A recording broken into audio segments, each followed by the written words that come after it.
Hey, so I get this question all the time. Julie, I'm looking at an Aussie or an Aussie Doodle or whatever, and I would like to know, what does it mean by MDR1? So that is multi-drug resistance, and essentially, I'll just lay it out for you, okay? So we know that this is in, not this, genes are in dogs, people, whatever. You get a copy of something from mom, like let's go hair color, and but she has two copies. She's gonna throw one. You get a copy of hair color from dad. He's gonna throw one. Now, whichever is dominant, that's gonna be the color of your hair. Or if it's recessive, you need your recessive copy from mom, like my eyes are green. That's a recessive gene. Both of my parents had green eyes. So you need two of those then to make it, okay?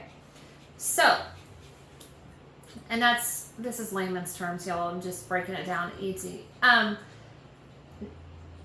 In MDR1, it's dominant. So let's say mom has no MDR1 copies in a dog. Dad only has one MDR1. He is considered affected because his one gene is dominant. So if he throws that gene onto puppy, puppy is also affected. If he doesn't throw that onto puppy, now you have no copies of the MDR1 variant and puppy is not affected. However, if mom gives her one, dad gives his one, and now you've got two, it's actually even worse than just the one, because that dog is actually going to be even more sensitive. So let's talk about exactly what that means. MDR1 multi-drug resistance. So breaking it down a little bit, when a dog gets a drug, however they get it, they ate it, it was given to them in an IV, whatever. When they get that drug, it gets processed in the whole body, right? And then a drug gets to the blood to brain barrier, goes through the blood to brain barrier, gets processed, then gets sent back out and on its way, and then the body is like metabolizing it, and the liver is going to excrete it, and blah blah blah blah blah. Okay. However, when a dog has this MDR1 variant, the drug cannot get back out of the blood to brain barrier. That is the problem, because the drug is going to stay there. Now, let's say your dog is in for surgery, and we're talking about it's an anesthesia. So the dog is just constantly getting this anesthesia pumped to them for as long as the surgery is.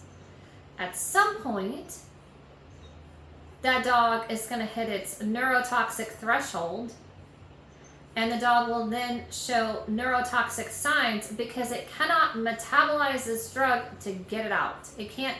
It's not exiting, it's not being filtered back then through the liver. This is just like a real generic, you could read up a whole thing on it, but I'm just trying to layman's terms this. So, now, let's say that your dog has a 30-minute surgery, but 35 minutes is when the dog would be neurotoxic to that particular drug.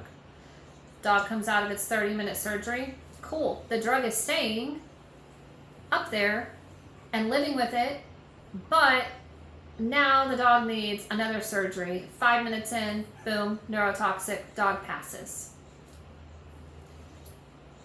Same thing with heartworm drugs. A lot of heartworm drugs are on this list. And if you live in Texas or anywhere that you need heartworm medications, this is a problem. Anti-cancer drugs are on that list. Antidiarrheals are on that list. There's a whole list, and it's growing. Washington State really was the one that did all the original research on it. So you can look, they're adding to this list, all the time. So there is certainly a list. I have had clients who became my clients because they heard, oh, we hear that you don't have MDR1 dogs. So back when MDR1 wasn't even that much tested for, we're talking about even 10, 15 years ago, it was still very popular. Testing was new, but it was still very popular to breed dogs with MDR1 because that was so much of the gene pool that probably 75% of the dogs out there had it. And you can't just go remove a whole subset, 75% of dogs from your gene pool, because now you're creating like this genetic bottleneck. And, you know, then it's, oh, well, okay, we don't have any MDR1 dogs, but now we have all these blind dogs or whatever, you know. So it doesn't work for you just to say, oh, well, I'm just never going to use that dog.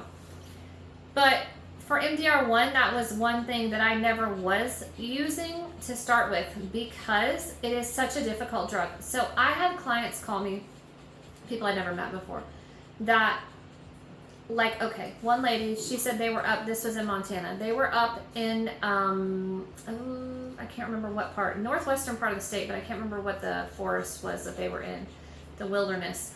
And they were hiking, and they had some horses in their group, and there was a horse in front of them. It pooped, and the dog runs up and eats the horse poop. Some dogs just do that. Within, I don't know, 30 seconds, a minute, that dog was dead. And come to find out, they had just dewormed that horse like that morning or the day before or whatever. So all of that, it's the same thing that's in heartworm meds. All of that drug was present in horse size, and that dog could not handle it. So she called me. She ended up buying another dog from me. She just couldn't go through it. So it was a lot of, you know, anybody who lives on a ranch, you know, where that dog could be potentially exposed to those kinds of drugs. Obviously, you know, you don't want to deworm your horse and then put your dog right there anyways. It doesn't really matter what it is. It's not all that safe. But you get the idea. But the other problem is pet owners don't understand how this works, and you know, they want a wide variety of heartworm choices, and their vets a lot of times don't understand it. I have had excuse me, I've had a lot of vets just fully not understand what's going on. I know a lot of people who have had their dogs pass from anesthesia.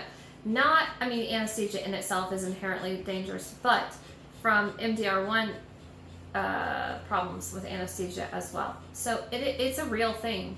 So that is something that I do not use in my program. I will not mess with MDR1. I don't like it. A lot of breeders say, oh, well, it doesn't matter. If you have an Aussie, you should already treat it like it has MDR1. I guess. I don't know. I don't subscribe to that. I guess I've heard that in passing, but I can tell you that I've never seen that personally, and I've never had a client tell me that. So maybe. That's not to say I have experienced every single thing in life, thank God, because I'm kind of a max.